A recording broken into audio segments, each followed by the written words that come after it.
everybody in life gets one chance. Everybody, dark, fair, otherwise. The fair people get the chance earlier than the dark people. Why do Indians desire fair skin? Is it a sign of racism? It has to do with colonialism. It has to do with the Aryans coming to India and taking over the subcontinent. It has to do with caste relationships of power. Is it a legacy from history? Why does a woman use a lipstick? Makes her look more attractive, makes her feel confident, and makes her feel good about herself. If a fairness cream makes you feel better, there is no harm, I think. Or is it simply a concept of beauty? A slew of factors drive the obsession for fair skin in India. Its booming skin whitening industry has long capitalized on women's desire to be fair. In recent times, even men are spending big to lose a few shades of tan. I'm Fauzia Ibrahim. On this edition of 101 East, we ask, can there be fairness in India without fair skin? Chantal Cho reports.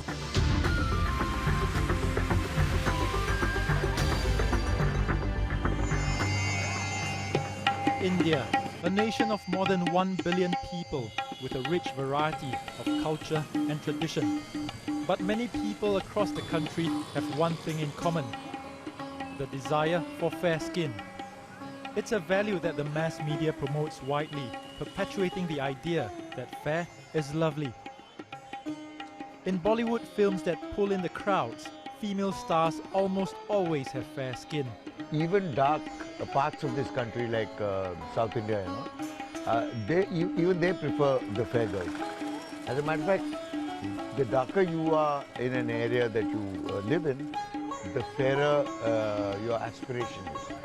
That aspiration has created a massive market for skin whitening creams in India, from single sachets worth 10 cents to expensive jars costing more than $100 each. अरे सुधा, ये तेरे चेहरे को क्या हुआ? तुम्हें चाहिए 9X. Skin whitening cream advertisements fill the airwaves, promoting fair skin as beautiful. The fair girl is desirable. She attracts attention and envy. And beneath every dark-skinned girl is fair skin waiting to be unveiled.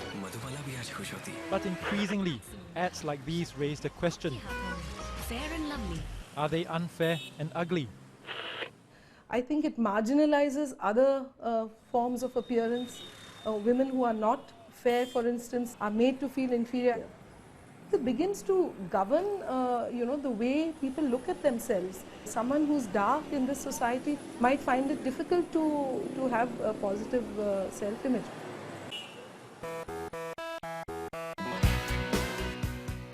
Top model Angela Singh Baez is dark-skinned, or dusky as they say in India. Her career has taken off internationally, but in her home country, she is still overlooked by some advertisers. The reason? Dusky women are seen as sexy and sensual, so they think her skin tone doesn't project the right wholesome image. And when Angela was offered an endorsement deal for a skin whitening product, she made a stand and turned down the money. I didn't think it was sending out the right message to especially younger children, that there's a certain construct or certain color that's better than others. I personally didn't want to endorse that.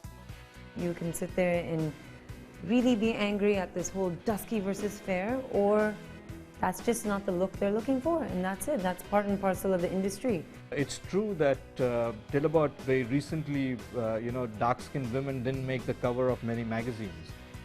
There is a gradual shift. It will probably take years before the mainstream people or the conventional thinking changes.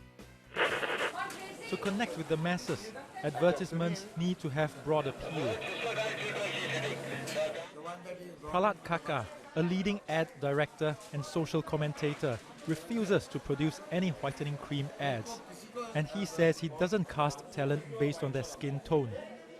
But at the end of the day, Prahlad still has to give the clients what they pay for. That's the criteria. So all my clients will specify that she should be fair. But you might actually pick somebody much darker than her because she turns you on. You shoot them and then you treat them, and then you also do a makeup which is a couple of shades lighter than what they actually are.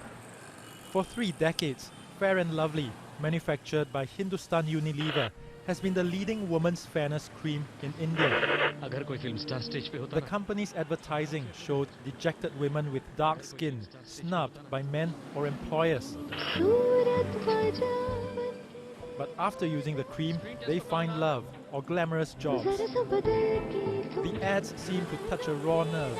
She's the one. She's the heroine. Reports estimate nearly 2/3 of Indian women apply skin lightening creams daily.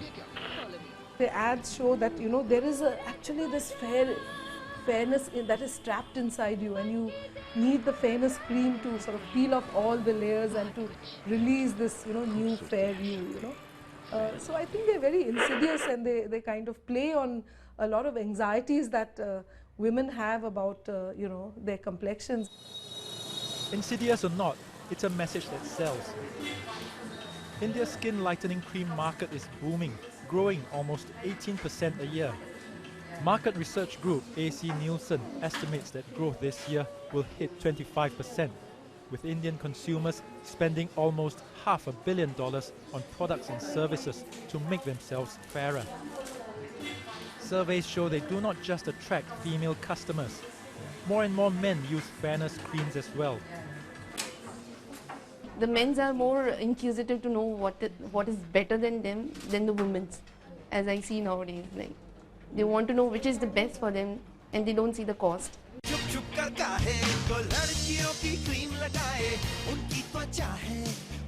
In 2005, the Indian cosmetic company Emami launched Fair and Handsome to target the male market.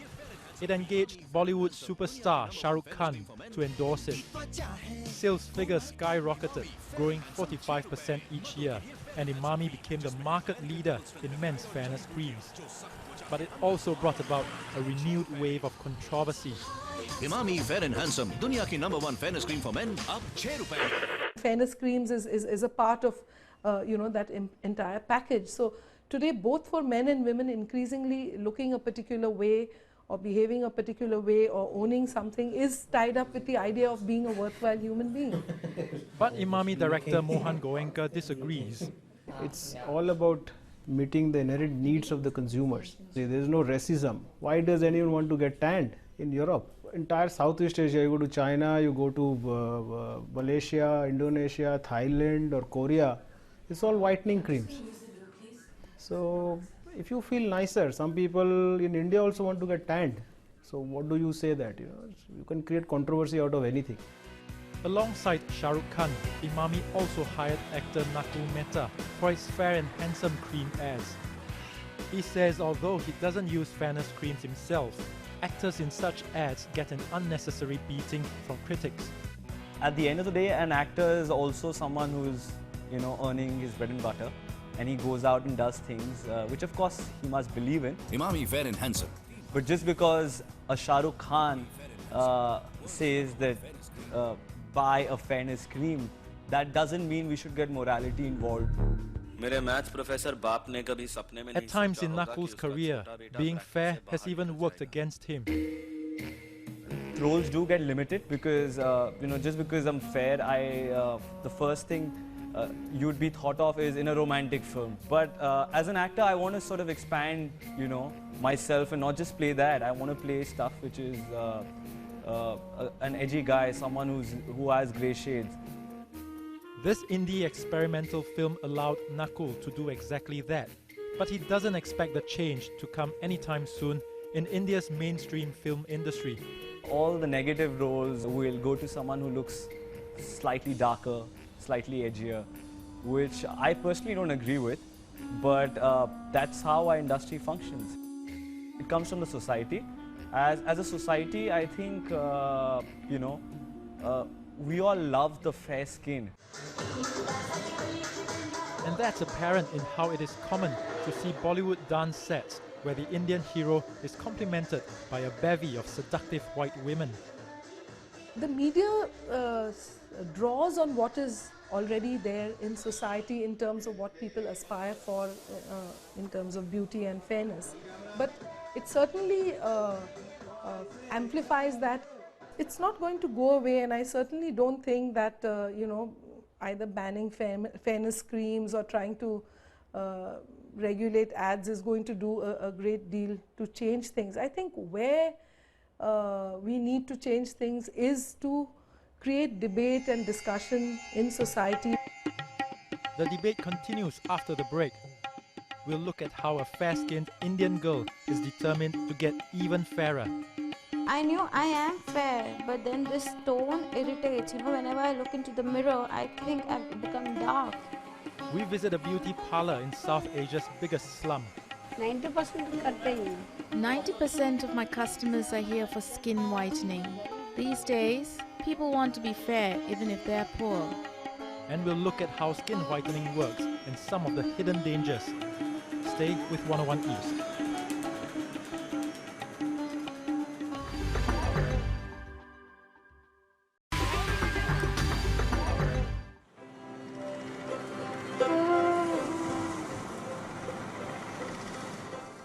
The desire for fair skin in India is said to go a long way back in history.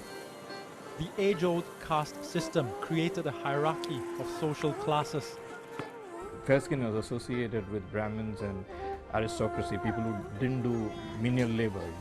Doing menial labor meant when going to the fields and sort of getting your skins dark. So it's one of those things that have been part of Indian society for hundreds of years. On top of that, Britain also influenced the subcontinent on many levels for more than 300 years. From trade in the early 17th century to nearly 100 years of colonial rule that ended in 1947. Many people believe social perceptions from those days remain. Perhaps the most obvious, equating fair skin with success, power and all things desirable. India has been invaded by a series of races and tribes that were fairer than the inhabitants, the original inhabitants of this country. And the last lot were the British, who were the fairest of them all. So the vanquished want to be like the victors, and the most obvious difference between the vanquished and the victors is actually their color. The very construct of beauty has to do with relationships of power. I mean, probably if Africa had colonized the world, then dark would have been beautiful rather than fair would have been beautiful. Right from the time that a baby is born, the first question that the family will ask is she fair or dark? The impact of such values can be seen at St. Catherine of Siena Orphanage and School in Mumbai. Many of these children used to roam the streets, homeless, hungry and abused. But even at this age, an added problem for some of them is being darker than the others. Beneath the fun and games, it's not all fair play. School counsellors and teachers tell us they are very concerned about the complaints of discrimination made by children who have darker skin tones. There is a certain amount of population or of children who would be teasing other children as calling them black. They would call him Kala, which is very derogatory for that child. And then the kids finds it difficult to adjust with other children. It does have a very negative consequences at a behavioral level, emotional level, psychological level. Child feel very depressed. At the same time, it does affect the child's self-esteem, and those values are passed on through generations. Such values are evident on Shaadi.com, one of the world's largest online matrimonial services. It has 20 million registered users, 3/4 of them Indian. Many profiles indicate a preference for spouses with fair skin. Men typically indicate that they're looking for someone that's fair, and that could be almost as high as 60%. Women are much more liberal in who they're looking to marry. They indicate much higher degrees of interest in people that are compatible with them, common interests, people who they can share their life with. And I met my husband on Shaadi.com. The real percentage of people looking for fair-skinned spouses could well be higher. The users of Shaadi.com are mostly in urban areas where there is internet penetration. Shaadi.com.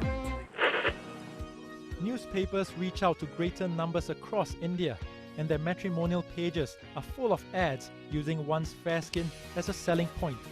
Obviously, you have to look good, you have to look fair. If the girlfriend looks bad, people are going to say, oh, whom are you dating? This chick, It's that way. Deepti Kalani, considered a fair Indian by most standards, wants to be even fairer. She is about to further her studies in London and thinks fair skin will help her fit in. It's important to look good because people over there are very fair, you know. I have to stand in that crowd. I don't want to be like, you know, neglected or something. I feel I'm dark. Like many people have told me I am not. This is proper Indian color.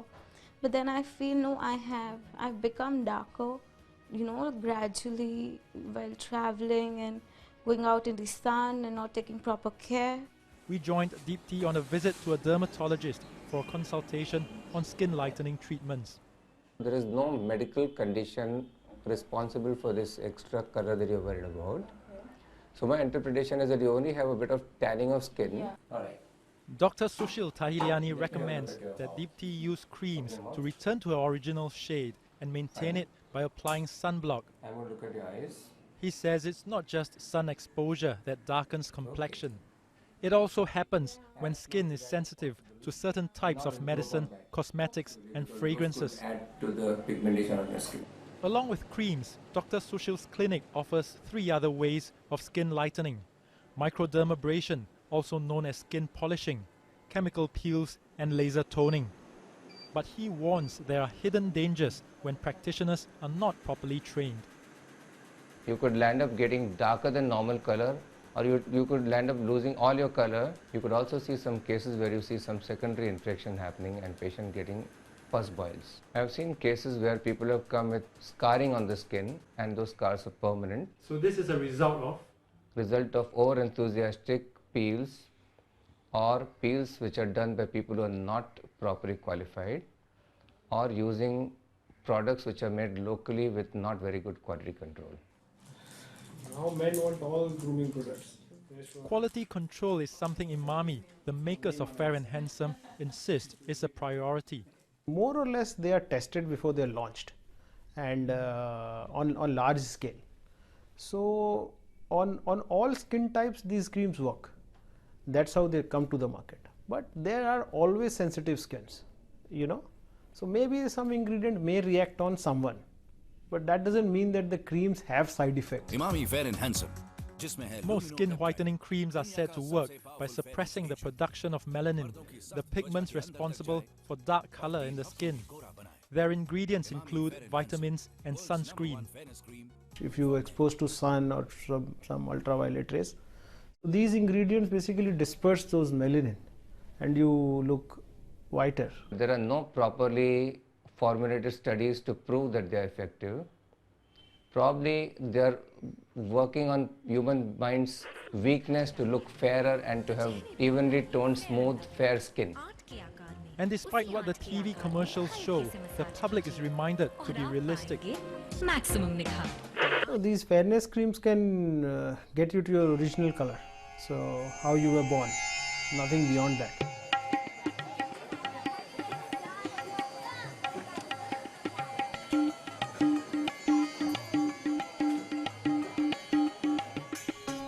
It's not just the richer city dwellers who are spending money to make themselves fairer. Even in slum areas like this, there are many beauty parlors tucked away in nooks and crannies offering skin whitening services. Dharavi in Mumbai is the largest slum in South Asia. Here, quality control for skin lightening creams involves a simple test. Hello ma'am, you offer skin whitening services? I have 4 or 5 skin whitening products. I test them on myself, my daughter and my friends to ensure they're fine. I don't use new products on customers because this is my business. I have to be careful. Saroja Chelappa has been operating in Dharavi for 25 years. Many women here are prepared to put aside $5 a month for a skin whitening facial. Locals say there are more than 100 such beauty parlors in the area. Saroja claims her reputation is up there among the best. She sees some 20 customers a day and has never received any complaints about her products.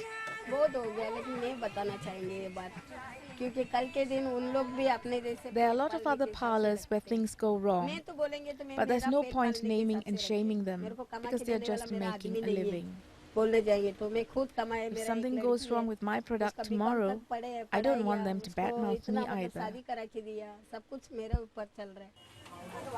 In places like Taravi, it is perhaps harder to regulate the types of creams used.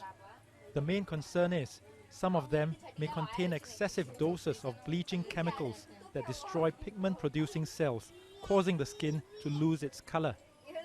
We have to fix these problems number of times. Sometimes we are successful, sometimes we have to take help of surgical methods to cover those white patches. In India today, there is a growing consciousness that the obsession for fair skin is anything but fair. But it's a value entrenched in history, and any change so far is only skin deep. If there's a rising consciousness, it's an intellectual rising consciousness. It is not a mass consciousness. Everyone is supposed to package themselves, to look desirable, smell desirable, to conform to, ideas of beauty, of success, and I think, this is a very important way through which, power is exercised over all of us, Some say it is the power of the mass media through pop culture and advertising. Others say the media merely reflects what people desire in the first place. It's dark skin.